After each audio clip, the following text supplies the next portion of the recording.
साबिक वफाकी वजीर अमूर कश्मीर गिलगित बल्तिस्तान चौधरी मोहम्मद बर्जिस ताहिर ने अपने डेरे पर मीडिया से गुफ्तगू करते हुए कहा कि मुस्लिम लीग नून का नंबर 1 एजेंडा कौम को न्याजी हुकूमत से निजात दिलवाना है।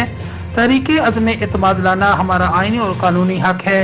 इसमें भी हतमी फैसला मियां नवाज शरीफ का होगा, जिसके हम तमाम कारकुनान वर्कर्स पाबंद हैं। किसी भी मुल्क के ज़िम्मेदार वज़ीर आज़म को सोचना चाहिए कि महंगाई की वजह से लोग मर रहे हैं।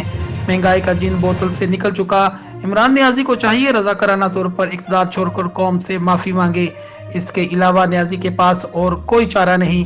उन्होंने मजीद कहा कि वज़ीर आज़म इमरान खान पागल हो चुके, इन्हें दोस्त दुश्मन की पहचान नहीं रही। अपने ही वज़रा को गालियां देते कई बार नजर आए। जहांगीर तरीन इसका दोस्त था। इसके साथ जो इमरान नियाजी ने किया सारी दुनिया ने देखा। दौरा रूस हुकूमत की नाकाम खारजा पॉलिसी का मुंह बोलता सबूत है। इससे बड़ी मिसाल और क्या हो सकती है कि रूस के वज़ीर आज़म ने पाकिस्तान के वज़ीर आज़म को 3 घंटे पास बिठाकर यूक्रेन से लड़ाई का आगाज किया। अवाम को इसको बरियजुमा नहीं कहते। इस मौके पर लीगी MPA मियां इजाज हुसैन भट्टी, अली अशरफ वाला, चौधरी अनीस, मियां महबूब और कारकुनान की बड़ी तादाद मौजूद थी।